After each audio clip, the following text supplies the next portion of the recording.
mga kabisi mind. So paano ba ito tatanggalin? Yan, system fault. Yan, card found at card 14. Total device loop number 1 is 46. So tatanggalin natin yan. So menu, testing, display. So kapag hindi yan nawala, i-configure natin yan. So 1. So para mawala itong system fault, menu, testing, user code, etc, configure, clear, all, enter. Yeah, clear.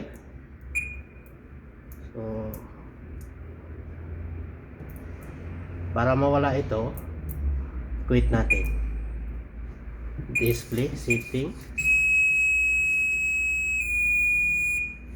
So panel natin is healthy. So paano ba ito tanggalin? Kapag healthy nating panel, mawala na ito. So maraming dahilan ng system fault. Kapag hindi clear ang panel natin, hindi yan mawala. Ngayon clear panel, panel healthy ang nakalagay. Ang gagawin natin, cancel buzzer natin para mawala yan. Yan. So clear ng panel. Kapag clear ang panel, isa lang ang iilaw dyan, power, panel healthy. Okay, kung may idea din kayo sa mga fire alarm system, paki-share naman sa comments. Okay, bye bye mga kabisi mind.